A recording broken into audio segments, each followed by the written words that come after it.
माननीय उपसभापति जी, मैं आभारी हूं आपका कि आपने इस महत्वपूर्ण चर्चा में भाग लेने के लिए मुझे अवसर दिया। मेरे वरिष्ठ सहयोगी श्री रामविलास पासवान जी इस पूरी चर्चा का उत्तर देंगे, लेकिन कई विषय ऐसे हैं जो इस चर्चा के दौरान उठे हैं और उठेंगे, जिनका संबंध देश की व्यापक अर्थव्यवस्था के साथ है, और मैं केवल उन विषयों तक अपने आप को सीमित रखना चाहूंगा। जिक्र आया कि 14 फरवरी 2014 को देश के प्रधानमंत्री मोदी जी ने हिमाचल की खूबसूरत पहाड़ियों में एक भाषण दिया था। 2012, 13, 14 वो 2-3 जो वर्ष थे, देश में बढ़ती हुई महंगाई और कीमतों की क्या परिस्थिति थी और पिछले 2 वर्षों में क्या परिस्थिति है। यह विषय आंकड़ों का है,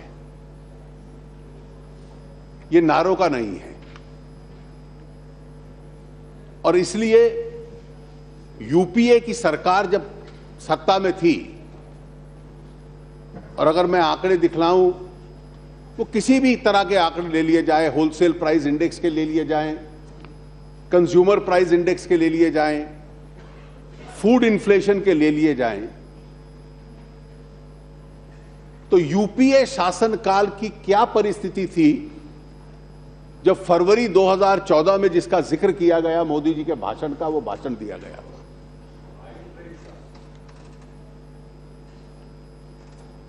कंज्यूमर प्राइस इंडेक्स सन 12-13 में 10.2%, डबल डिजिट इन्फ्लेशन, और 13-14 में 9.5%। इस तरह की मुद्रास्फीति जो थी, जिसको डबल डिजिट इन्फ्लेशन कहते हैं, यह उस वक्त की कहानी हुआ करती थी जब देश के अंदर विकास दर बहुत सीमित होती थी और देश महंगाई के साथ पीड़ित रहता था। और यह वो महंगाई की कहानी थी जो यूपीए शासनकाल के दौरान दोबारा दोहराई गई। एनडीए की सरकार आई और कोई कंज्यूमर प्राइस इंडेक्स भी बहुत अंतर नहीं था।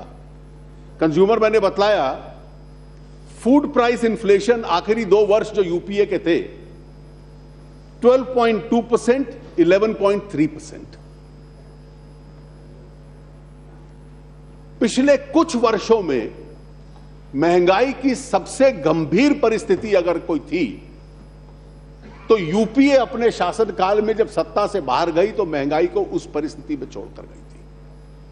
और उस वक्त अगर चुनाव के दौरान देश का कोई प्रमुख नेता यह कहता है कि मैं सरकार में आऊंगा और उस महंगाई को नीचे लाने का प्रयास करूंगा, तो इसमें कोई किसी को शिकायत नहीं होनी चाहिए थी। होलसेल प्राइस इंडेक्स भी यूपीए के अंतिम 2 वर्षों में था 7.4% एंड 6%। एनडीए की सरकार आई। I am grateful to mister Karunakaran for mentioning the figure. For 18 months in a row, this country saw a negative wholesale price index. And what Mr. Karunakaran just now mentioned was that in the month of May it was 0.8%. In the month of June it was 1.6%. So what comparison are we talking about? You are talking about a government which left behind a double-digit inflation, and today you have a situation where step-by-steps have been taken in each sector in order to try and see that inflation could be contained. Any form of bluster Mr. Deputy Chairman, is not a substitute for statistics.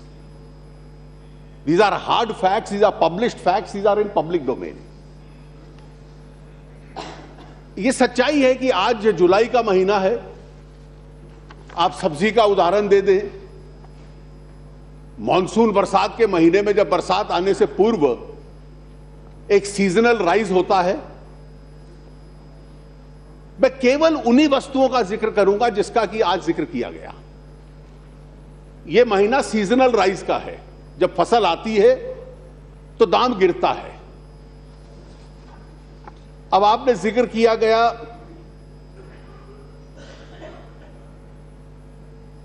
चीनी का जिक्र किया गया। जब हम सरकार में आए तो हमारी सबसे बड़ी समस्या आज से 3-4 महीने पहले तक थी। पासवान जी के पास जो लोग आते थे वो ये नहीं कहते थे कि चीनी का दाम बढ़ रहा है। किसान की जो लागत होती है वो जब तक 28-30 रुपए का दाम उसको न मिले तब तक वो अपना खर्चा पूरा नहीं कर सकता चीनी में। और चीनी का दाम महीनों तक 22-23 रुपए पर आ गया था। हमारी चिंता दूसरी थी कि चीनी का दाम उस दर पर आ गया कि किसान को उसकी रकम वापस नहीं मिल सकती थी, और रकम वापस न मिल पाना कि चीनी की मिलें बंद होने लग पड़ी। किसान की जो पैसा वापस करना था मिलों को गन्ने का, वो गन्ने को दे नहीं पा रहे थे। पासवान जी का विभाग एक के बाद एक योजनाएं ला रहा था कि किसी प्रकार से किसान तक उसका पैसा पहुंच पाए। और ये कई वस्तुओं की कीमतें होती हैं जो दुनिया के बाजार के साथ संबंध होता है। ब्राजील में चीनी का दाम 18 रुपए तक आ गया था, and that impacted world prices. हम लोगों ने कदम उठाए और लगभग अधिकतर कोई 27,000 करोड़ के करीब किसानों का देना था, वो 1,500 करोड़ के करीब आ गया जो मिलों ने देना था इनकी योजनाओं के माध्यम से। और बीच में जब दाम बढ़ने लगे तो महीना पहले देखा गया कि धीरे धीरे बढ़ते हुए 30-32 रुपए तक रहते तो शायद किसान को उसका दर भी मिल जाता और चीनी एक नियमित मात्रा में लोगों को उपलब्ध भी हो जाती। दाम 40 रुपए से ऊपर जाने लगा। तब इनके विभाग को लगा कि अब उपभोक्ता को नुकसान होगा, तो एक्सपोर्ट के ऊपर प्रतिबंध लगाया और उसका असर यह हुआ कि आज फिर शायद 33-34 रुपए के आसपास आया है। और प्रयास यह है कहीं 1-2 रुपए और कम हो जाए ताकि चीनी का दाम किसान को भी दर ठीक मिल जाए और उपभोक्ता को भी सही दाम पर मिल जाए। आपने जिक्र किया, मैंने भाषणों में सुना प्याज का, अनियन का। आज से 3-4 महीने पहले यह स्थिति थी कि सबसे बड़ी फिक्र यह थी कि किसान को प्याज का दाम कैसे मिलेगा। अप्रैल के महीने तक लगातार 3-4 महीने प्याज का दाम -1, -10.2, -6% घटते घटते गिर रहा था। लोग सड़कों के ऊपर प्याज फेंक रहे थे। पिछले 2 महीने में थोड़ा प्याज का दाम उसमें बढ़ा है, और जब नई फसल आएगी उसके बाद फिर नीचे चला जाएगा, यह चिंता है।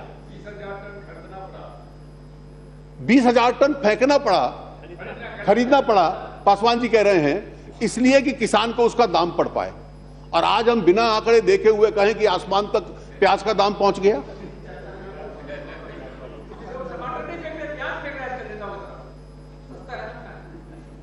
अच्छा, मैं टमाटर का भी आपको बतला दूं।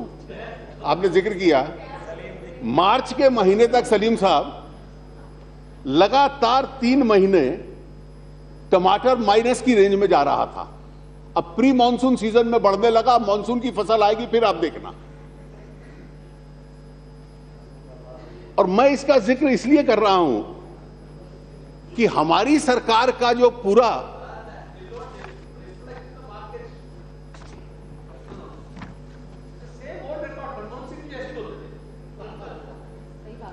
Well, I think everybody in this house seems to be claiming to be going to the market every day. Only आज परिस्थिति क्या है? हम सलीम साहब इसका उदाहरण देख लें। जो चिंता का विषय है इस देश में, और मैं राहुल जी से भी इसका आग्रह करूंगा कि इसकी व्यापक चिंता पूरे देश की है, वो दालों की कीमत की है। और ये जो नई इकोनॉमिक इक्वेशन आपने दी कि अगर एमएसपी बढ़ता है तो दाल की कीमत कम हो जानी चाहिए, और कम नहीं हुई तो वो भ्रष्टाचार है। मुझे लगता है मैंने ये अर्थव्यवस्था की तर्क पहली बार सुना है। जो दाम होता है वो डिमांड और सप्लाई के बीच में आपसी रिश्ता होता है। Prices are determined on account of demand and supply. Pulses इस देश की प्रोटीन रिक्वायरमेंट का एक मेन सूत्र है। भारत में सबसे अधिक मात्रा में दालें पैदा होती हैं, और भारत में दुनिया में सबसे ज्यादा दाल कंज्यूम होती है, और विश्व के बाजार से भी सबसे ज्यादा दालें भारत खरीदता है। अब परिस्थिति यह है कि आप दाल का एमएसपी बढ़ा देंगे, लेकिन दाल की अगर पैदावार नहीं बढ़ेगी या बरसात नहीं हुई, और 2 साल एक बोझ रहा हमारी अर्थव्यवस्था के कि बरसात खराब थी, 12% 14% कम थी। And this year the rain gods are hopefully as kind to us as they were during the UPA government. इस देश में 23 मिलियन टन की आज की तारीख में दाल की रिक्वायरमेंट है, 23 million ton, and this is the problem of the pulses economy. जो पैदावार हुई दाल की वो लगभग 17 मिलियन टन के करीब है। जो ये 6 मिलियन टन मिसमैच है वो दुनिया के बाजार से खरीदना पड़ता है। वो हम म्यांमार से खरीदते हैं, मोजाम्बिक से खरीदते हैं, तंजानिया से अब लेने की कोशिश कर रहे हैं। अभी लॉन्ग टर्म एमओयू मोजाम्बिक के साथ हुआ है। और पिछले 2 वर्षों में दुनिया के बाजार में भी दाल की उपलब्धि बहुत कम थी, और उस स्थिति को और गंभीर बनाया गया कि जो व्यापारी कई ऐसे थे जो दाल दुनिया से इंपोर्ट करते थे देश में, उन्होंने इसकी होर्डिंग शुरू कर दी। सरकार को कड़ी कार्रवाई करनी पड़ी, जिस कार्रवाई के बाद कई लोगों पर छापे मारे, दाल रिकवर हुई, और उसके बाद थोड़ी सी दाम कम आने लगा। पिछले 2 वर्षों में हमने दाल की पैदावार बढ़ाने के लिए नीति का परिवर्तन किया कि अगर यह मिसमैच रहेगा कि इस देश में दाल की पैदावार 6 मिलियन टन कम रहेगी आवश्यकता से, और दुनिया के बाजार में भी उपलब्ध नहीं होगी, तो दाल का कीमत बढ़ेगा। Prices is a demand supply issue, और इसलिए दाम उसका किसान को जो उपलब्ध कराना है बढ़ाया गया, बोनस की बात की गई। और इस साल जो अभी तक संकेत आ रहे हैं कि पहली बार जितना एकरेज दाल का हुआ है, शायद इस बार को फसल 20 मिलियन टन से ज्यादा हो जाए, और उसके संकेत अभी आ रहे हैं। पिछले 3 महीने में जितने भी इन्फ्लेशन के प्रोडक्ट वाइज डेटा आया है, हर महीने दाल के ऊपर, कीमत के ऊपर जो परिवर्तन आ रहा है कि नीचे की तरफ उसका direction, the curve is moving downwards. और जब यह पैदावार बाजार के अंदर आने वाली है तो इसका प्रत्यक्ष रूप से असर पड़ेगा। केवल यह कहना कि भाई आप तारीख बतला दीजिए, आपको नीति ऐसी बतलानी पड़ेगी कि जिस नीति के तहत किसान को प्रोत्साहित किया जाए दाल उगाने के लिए। उसके साथ साथ पासवान जी के विभाग ने यह निर्णय किया कि हम बफर स्टॉक को 20 मिलियन टन तक ले जाएंगे, 20 लाख टन तक ले जाएंगे।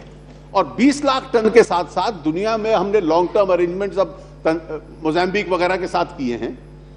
और इसलिए ये दाल की जो समस्या है, 2 ऐसी चीजें हैं जो इस देश के अंदर कम पैदावार होती हैं, एक पल्सेस और एक एडिबल ऑयल्स। और इसलिए क्योंकि सेल्फ सफिशिएंसी नहीं है, तो हमें अपने किसान को भी प्रोत्साहित करना है उस सेल्फ सफिशिएंसी की तरफ बढ़ना और उसमें डिमांड सप्लाई का मिसमैच समाप्त करना। ये वाले कदम अगर पिछले 10 साल में ले लिए गए होते तो शायद ये परिस्थिति ना आती।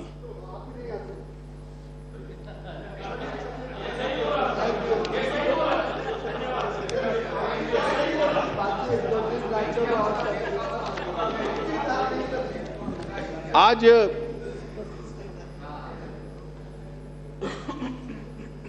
कई जिक्र आए। करुणाकरण जी, आपने कहा कि you are imposing taxes.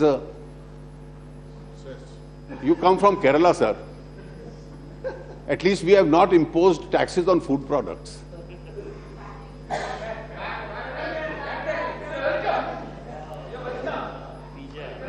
Therefore, there are state governments which have been imposing taxes on samosas also.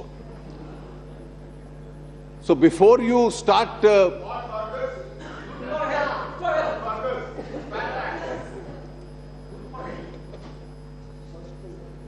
what is the position, sir?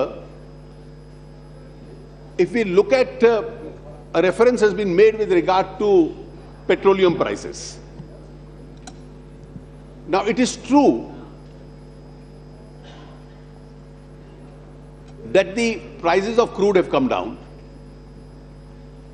They came down below $30. Now they went back to about $50. They are around $44, $45 today. How has India used, and this is being globally commented upon, how has India used this reduction in the crude prices? ये जो back of the envelope calculation होता है ना, ये अच्छी अर्थव्यवस्था की नीति बनेगा ये आवश्यक नहीं है। आज आप अर्थव्यवस्था की दृष्टि से वास्तविकता देखें तो किस परिस्थिति में हम थे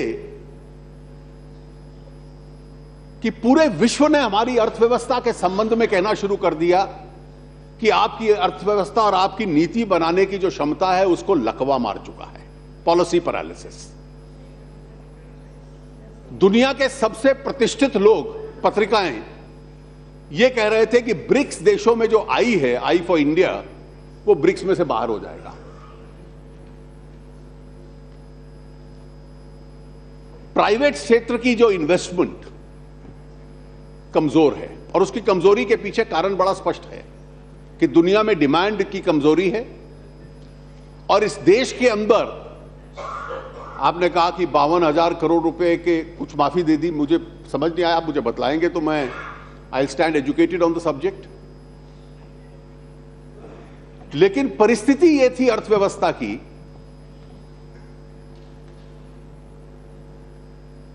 कि बैंकिंग सिस्टम के सामने जिस प्रकार से बैंकिंग सिस्टम में कंडक्ट हुआ, कुछ भी कारण रहे होंगे, मैं उस विवाद में नहीं जाता, कि उसकी क्षमता इस देश की ग्रोथ को समर्थन करने का, to support growth, the ability of banks itself had gone down. इस परिस्थिति में अर्थव्यवस्था को छोड़कर एक सरकार जाती है, हमारे सामने उस अर्थव्यवस्था को खड़ा करने के रास्ते क्या थे? पूरे विश्व में मंदी है, पूरे विश्व की विकास दर नीचे जा रही है, इमर्जिंग इकोनॉमीज कमजोर हैं, जो विकसित देश हैं उनमें भी ग्रोथ अनसर्टन है और कहीं ना कहीं किसी ना किसी देश में, क्षेत्र में कोई संकट आता है जिसकी वजह से समस्या आती है। और विश्व के सामने एक बहुत बड़ी समस्या है कि रिसोर्सेज के जो दाम हैं, कमोडिटीज के जो दाम हैं, वो बीच में बहुत कम हो गए, उससे मंदी और बढ़ गई। और भारत में बैंकों की क्षमता उस ग्रोथ को सपोर्ट करने की नहीं थी, अर्थव्यवस्था की विश्वसनीयता नहीं थी, ब्याज दरें ऊपर थी, मुद्रास्फीति मैंने दिखलाया 10% और 11% पे थी। और इस परिस्थिति में अगर अर्थव्यवस्था को पुनः स्थापित करना था तो इस देश के लिए यह अनिवार्य था कि जहां जहां से साधन उपलब्ध हो सकते हैं उन साधनों को लाया जाए। हम लोगों ने जो तेल की दाम में गिरावट आई उसको 3 प्रकार से प्रयोग किया। तेल कंपनियां फ्यूचर भविष्य की खरीदारी करती हैं। एक हिस्सा, क्योंकि उसमें उनको काफी घाटा होता है, तेल कंपनियों को भी उस लॉस को ऑब्जॉर्व करना था। These are public companies, they can't keep on subsidizing and suffer a loss. इसका दूसरा हिस्सा था जो उपभोक्ता को लाभ मिले, जिससे थोड़ा इन्फ्लेशन कम हो। तो कई बार क्योंकि बाजार की दाम के साथ, क्रूड के दाम के साथ पेट्रोल और डीजल का दाम लिंक्ड था, और यह प्रक्रिया आपकी सरकार ने भी शुरू की, हमने उसको कंटिन्यू किया, और इसलिए उपभोक्ता को भी एक हिस्सा लाभ का मिला। और तीसरा हिस्सा हम लोगों ने सरकारी साधन में आ जाए उसको टैक्सेशन में लिया।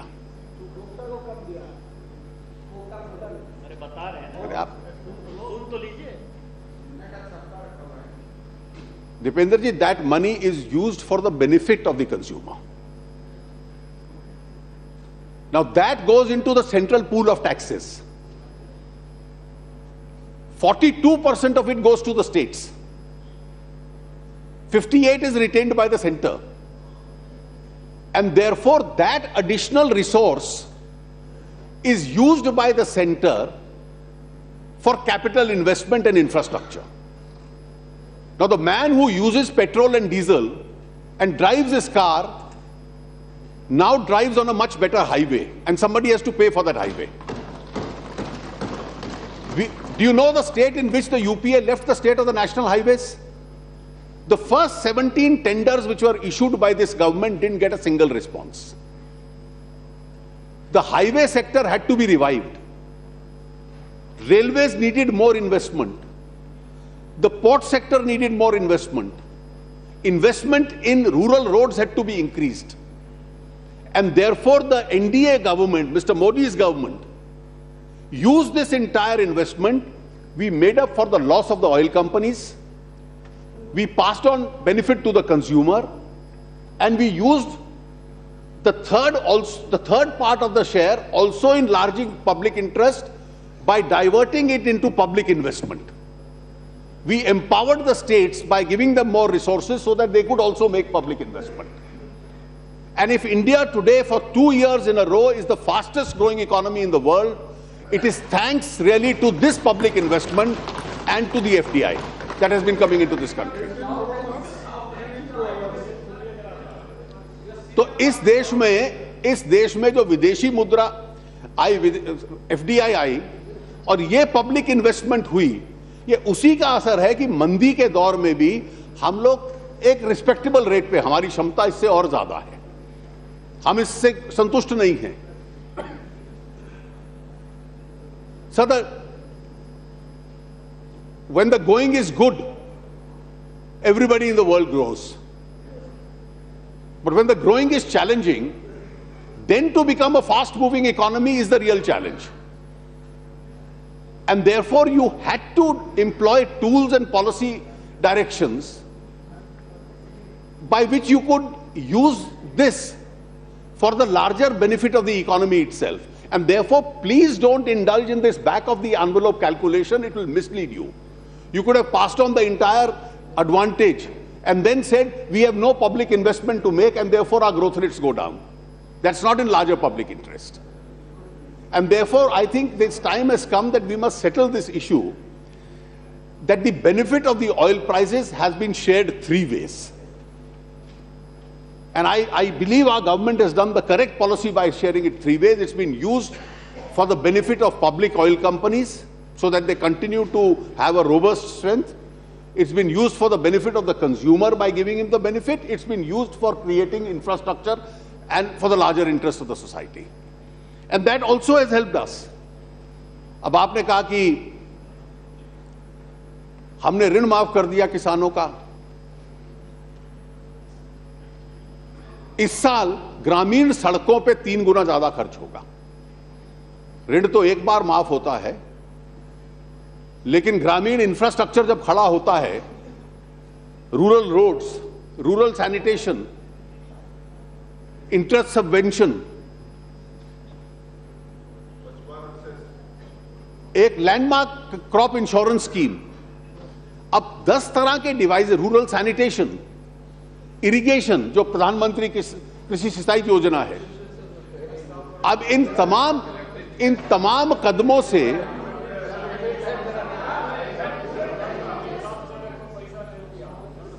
इन तमाम कदमों से लंबी यात्रा के लिए देश के किसान का हित हो पाए। तो इसलिए मैं आपसे केवल इतना अर्ज करूंगा कि एक बार यूपीए जमाने में क्या था और आज क्या है, इसकी तुलना कर लें। अगर दाल में डिमांड सप्लाई का मिसमैच है तो उसमें कोई भ्रष्टाचार ढूंढने का प्रयास ना करें। ये तो एक विडंबना है कि 2 साल से हमारी सरकार चल रही है और आज भी करप्शन स्कैंडल्स जो बाहर आते हैं वो यूपीए के आते हैं, हमारे नहीं आते। और इसलिए